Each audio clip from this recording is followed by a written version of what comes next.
Are you ready to navigate the rapidly changing financial landscape? Today, we bring you the wisdom of top experts like Anthony Fatseas and David Lin, who cut through market noise to deliver essential insights. Plus, Cathie Wood shares her latest innovations at ARK Invest, emphasizing how emerging technologies influence modern investing. And remember, those insights are designed to help you invest smarter. We've created this summary to condense hours of information into just minutes. Let's dive into the world of altcoins with Anthony Fatseas, who reveals untapped potential amidst market volatility.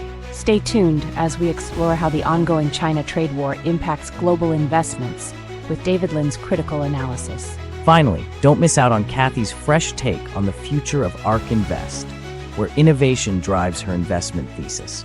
Just a quick note, this content is for educational purposes and is not investment advice. Cathie Wood lays out a compelling case for how deregulation is set to propel innovation, especially in areas like space tech. Absolutely. She highlights the remarkable advancements, particularly in rocket technology spurred by companies like SpaceX. But are we really ready to take on such ambitious goals like colonizing Mars? Good question. Cathie suggests that with the right shifts in policy, these goals could become achievable sooner than we think. The crux of Cathie's argument is about unleashing the full potential of innovation by cutting through red tape. Exactly. Just look at how SpaceX changed the game in aerospace with reduced launch costs and increased frequency. I see. But how does this impact the average investor? Investors can expect emerging opportunities in sectors previously hindered by cumbersome regulations. Did you know that the cost for satellite bandwidth is plummeting, making global internet access more feasible? That sounds incredible. But how does that relate to the future of Mars?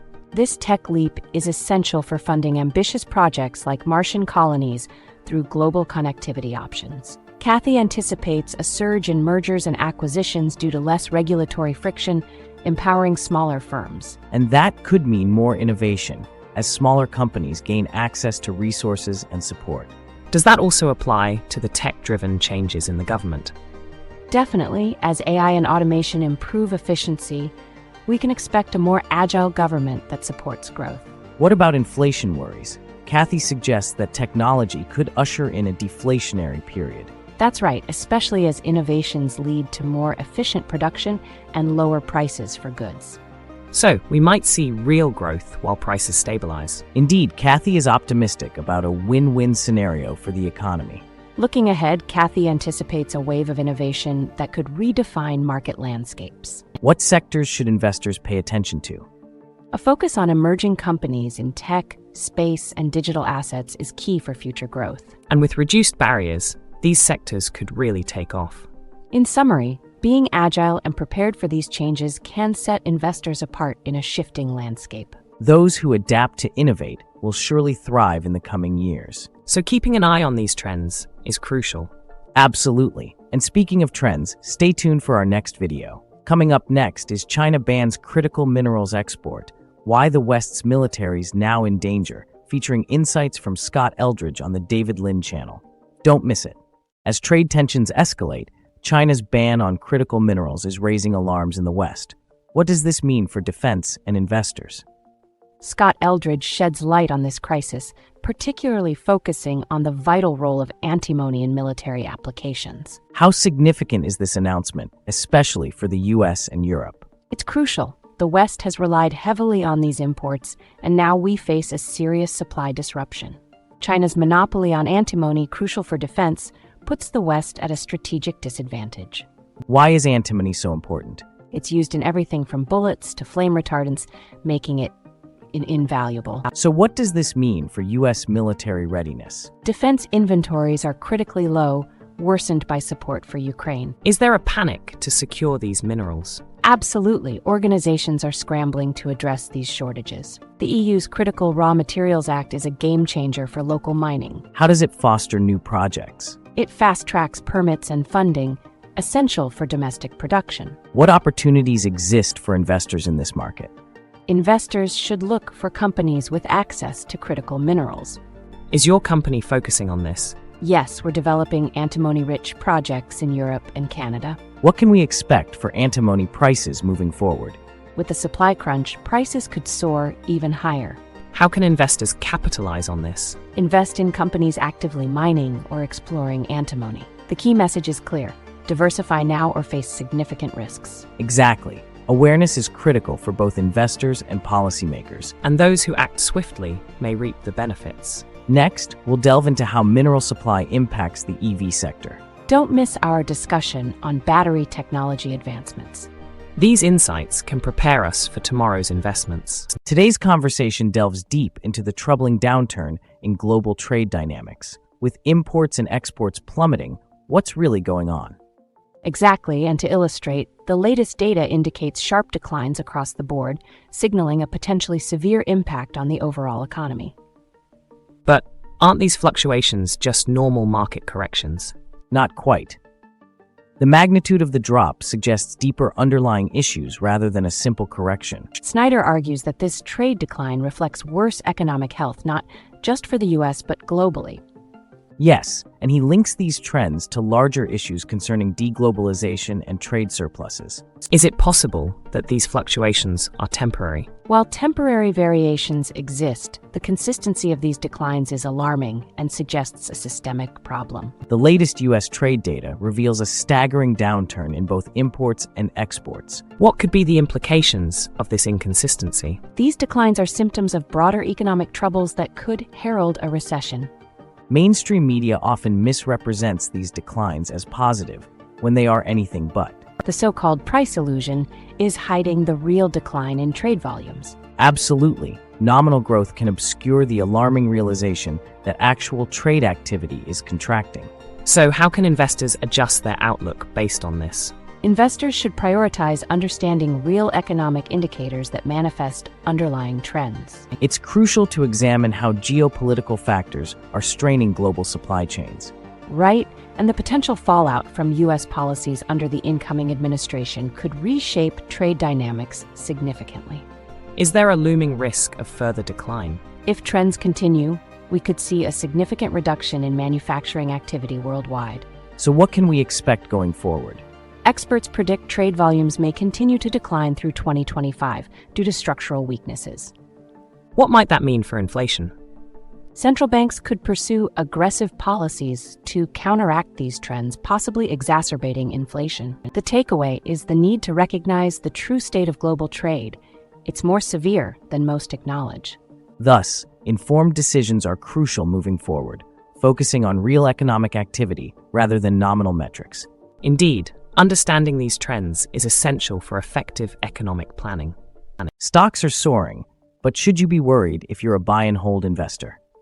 Michael Pento says the current market conditions are dangerously volatile for those strictly sticking to passive strategies.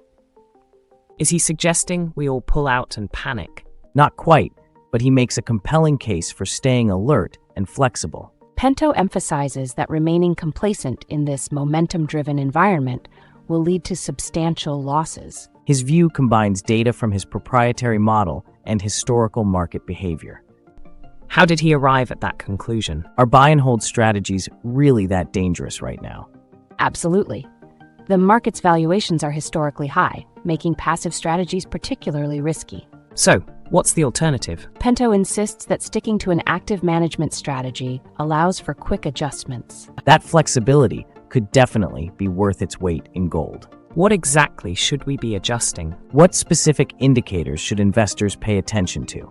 Yield curves, inflation trends, and geopolitical events, those are crucial to understanding market dynamics. How serious are the potential corrections? We're talking significant downturns, possibly over 30% unless investors prepare.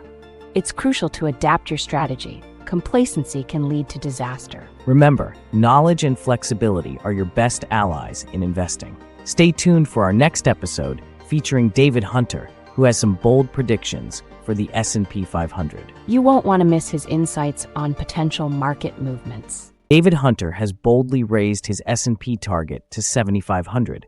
But how did he arrive at this prediction? Exactly. His insights are not just numbers, they're rooted in a comprehensive analysis of market trends.